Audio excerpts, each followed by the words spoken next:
That's good. So we doing presents this year or what? Nah. Come on, Frank. We have to try to do something for Christmas this year. We just can't sit around watching Storage Wars all day. He likes Storage Wars. I mean, you know half the people on the show. And I don't have money this year anyway. The van broke down on the way to the Grand Canyon, and I have to get it fixed. No money here either, actually. I bought a Fairchild Channel F system, but I didn't have enough money left over to buy the games to play it. Fairchild, what? It's a video game system. Forget it. You know what? Christmas is overrated. Let's just say we skip it this year. Yeah, screw it. All right. Okay. See you in the new year? Okay, yes. Okay. Awesome. See you later.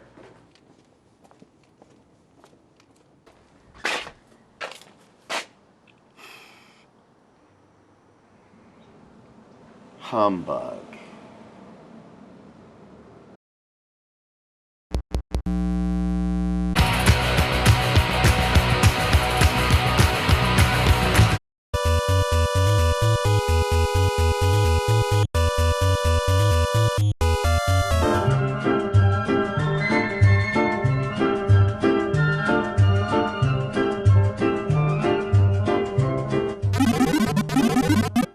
Well, it looks like another Christmas is here.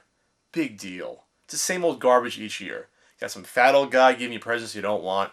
You're forced to drink eggnog. Who likes that pancake batter anyway? Oh, Christmas is just a bunch of misery and disappointment thrown in a box and wrapped with a cute little bow on top.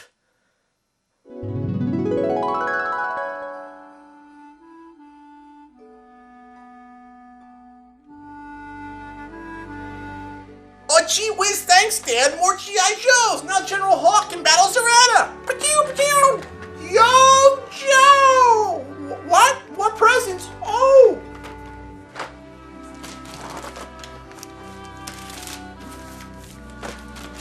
Oh boy, what can it be? I hope it's a hiss tank.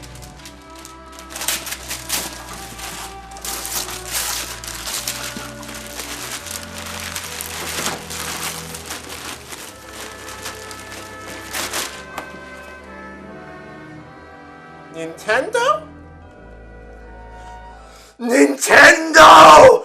Oh my god! And Super Mario Brothers! Oh, this is the greatest video game system I've ever played! And I played like 2 of them! Oh, Billy Johnson down the street can take his Atari 2600 and shove it straight up his ass!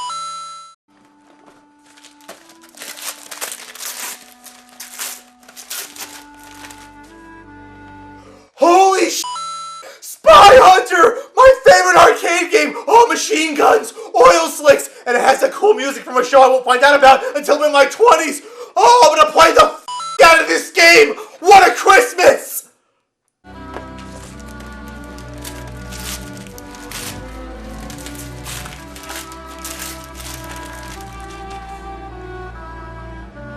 And Ikari Warriors.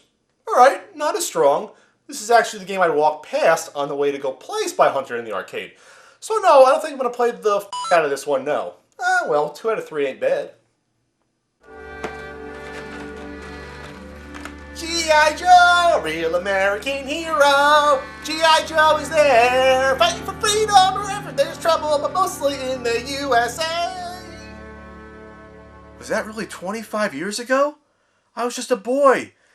Happy, innocent? Well, besides the curses. What happened to me? What happened to that Christmas spirit? Yeah. I'm gonna go back to the beginning, where it all started, when I had all the fun and magic right inside me and I felt the Christmas spirit. I'm gonna review the first NES games I ever owned, Spy Hunter and Ikari Warriors. Spy Hunter was released in 1983 by Bally Midway and was a huge arcade hit. It was a top-down driving game with a twist. Your sports car had weapons you could use to destroy your enemies. Whoa, like James Bond, which was an inspiration, especially the Aston Martin DB5 from Goldfinger. The game doesn't feature the Bond theme, but another one just as cool. The theme from Peter Gunn, a private eye TV series from the late 50s.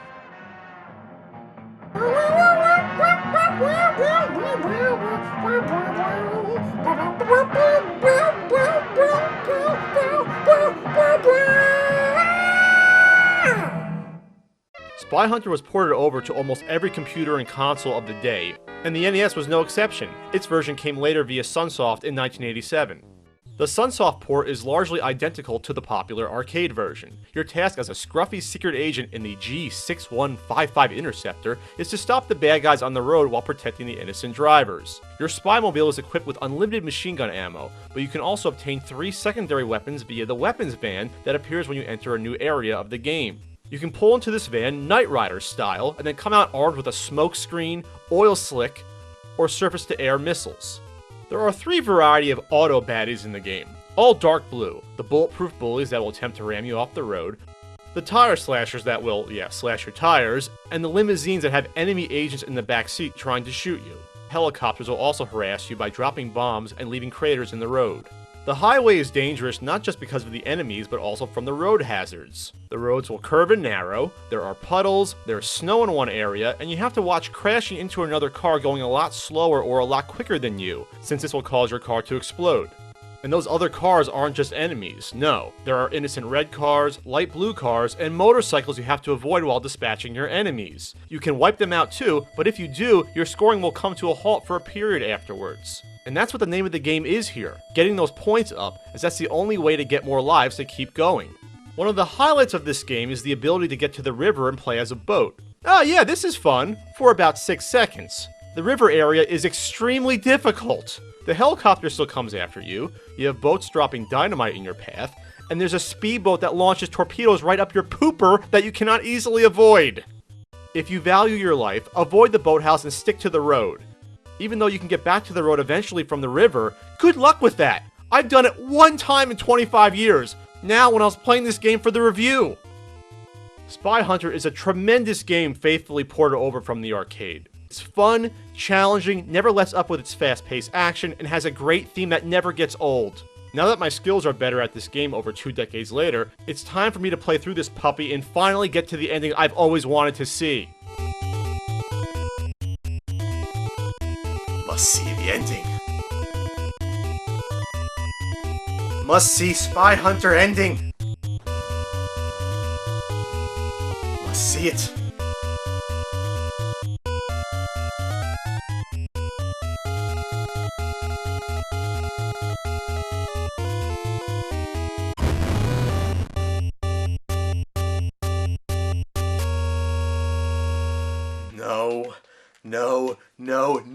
No, there is no ending to Spy Hunter. I don't care what you heard, I don't care what your stupid classmates back in 6th grade told you, there's no ending. It's an arcade game from '83. Pac-Man didn't have an ending, neither did Spy Hunter. If you're lucky, you drive through snow, a desert, you turn into a stupid boat. But no, you don't fly a helicopter, you don't get a motorcycle, you don't get out of your car and fight in hand-to-hand combat at the end of the game, you don't hump a llama, that's it! It's points, you drive for stupid points! Sorry to break it to you, I'm distraught as well. Spy Hunter, no ending. Get over it. Ikari Warriors, ported from the 1986 SNK arcade release. This could have been a great game. It had everything going for it. It's a top-down shooter in the same vein as Commando. You plow through enemies with a machine gun and grenades, without a shirt though, and while wearing colorful bandanas. Paul, Vince, buddies. We're cool with whatever you want to tell us. Really, it's okay. It's 2012. Seriously, who dresses like that? Only someone really starved for attention.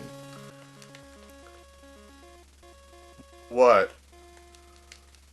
Ikari Warriors feature 2-player simultaneous action, several power-ups, fun obstacles and enemies, and wow, you can hop in and drive tanks and freaking helicopters! On paper, this game sounds amazing! It's everything Commando was, but pumped up with steroids! Good thing you're shirtless. But there's one important thing that Commando has that this game does not. Good controls. The Ikari Warriors arcade cabinet featured a rotary joystick, the first of its kind. So besides being able to move in 8 different directions, you were required to also twist the joystick knob in order to aim. So what that meant was that you could shoot and move independently, like strafing in a first-person shooter. Really cool, but yeah, you can't do that with an NES directional pad. The real problem here is that SNK kept the movement of the character the same as the arcade version. When you push left or right, Paul doesn't automatically face that direction to fire or move. He has to first swivel in the other directions on the way there, as if you were rotating him using the joystick from the arcade. The fudge? I understand them wanting to emulate. Emulate? Well, that's weird. I understand them wanting to imitate the arcade game, but this makes the movement and aiming so awkward that the game becomes very difficult and annoying to play. Trying to aim at a specific enemy becomes an absolute chore because of this, and due to the fact that Paul moves like he's stuck in molasses, which removes any potential run and gun fun that this genre requires. I guess going shirtless didn't make him aerodynamic. Yes, another shirt joke. What's even more frustrating is that they found a solution to the controls when you're in the tank. While armored up, you can change the direction of the turret with the B button and the D-pad, and then you can strafe and aim fine. It works pretty well, so they could have done this when you're out of the tank, and then mapped the grenade function to an A and B button combination. There, problem solved. But oh well, why should you be able to aim properly in a shooter? Just turn around awkwardly in strange semicircles.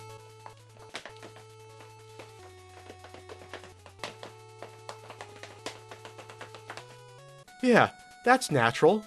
And speaking of strange control choices, it takes one to get in and out of your tank, the A plus B button combination. However, if you press B and then A, you'll self-destruct! That's right, they put a suicide function in the game! Why would you ever need to do that? The challenge is not even remotely fair. There's guys throwing grenades, heat-sinking missile launchers, snipers, suicide bombers, enemies that come right for you that you cannot shoot due to terrible controls. Ugh! Even with the plentiful power-ups provided, the game is beyond difficult. The game is so hard that it expects and wants you to continue when you quickly die. You only get a few lives, but after they're gone, you'll have about 5 seconds to input the most well-used NES continue code ever. ABBA. Using this code will enable you to continue where you left off from until you either get sick of getting your ass blown off, or you manage to actually play through and beat this monstrosity. But why bother? Even if there are short periods where you can mow down enemies using the tank or helicopter, the rest of the time will be spent slowly and methodically grinding it out and wearing your buttons down by constantly using the ABBA code. But be careful even with that, as you have to have perfect timing with the buttons, or sometimes the code will not take and the game will end. ABBA. ABBA. ABBA. ABBA.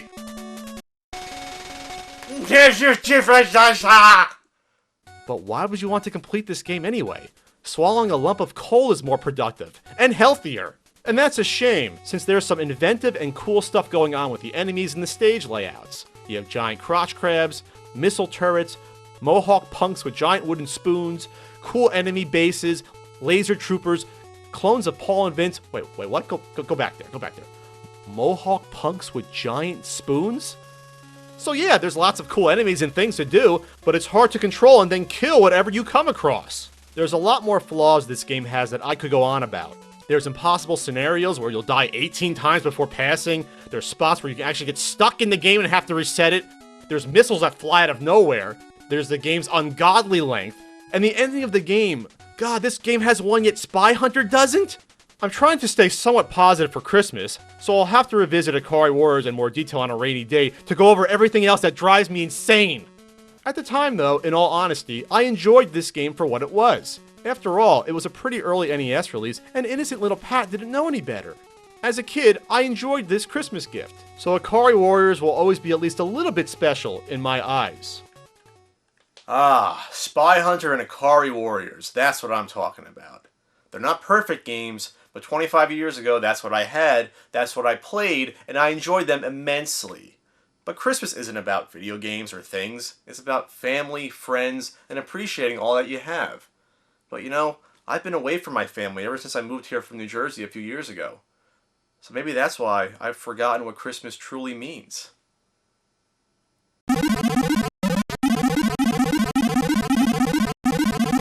You're right, Rob. I no longer have my family around. But I do have a good friend.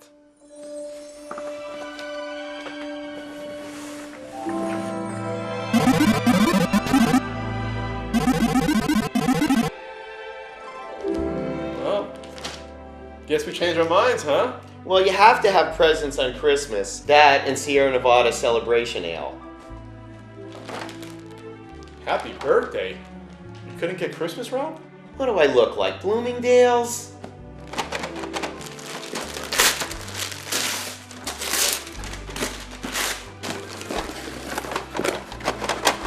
Fairchild Channel F games?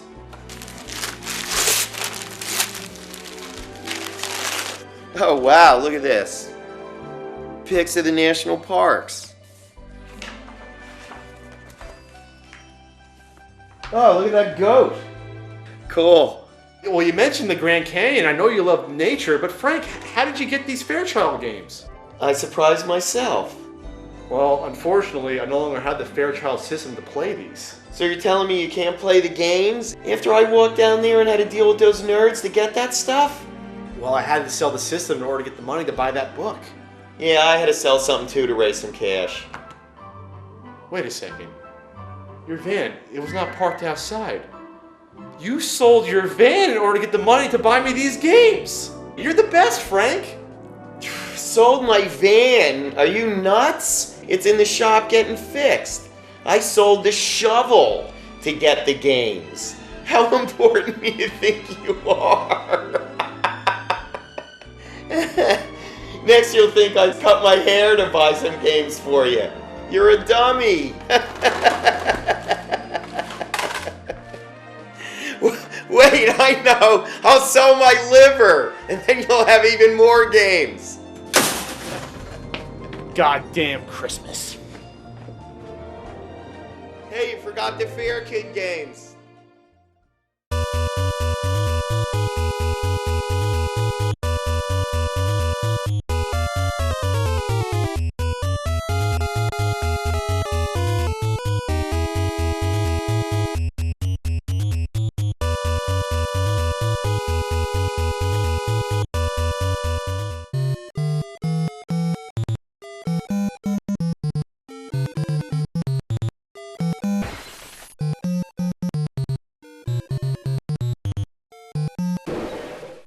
A, baby, A, game over! I hate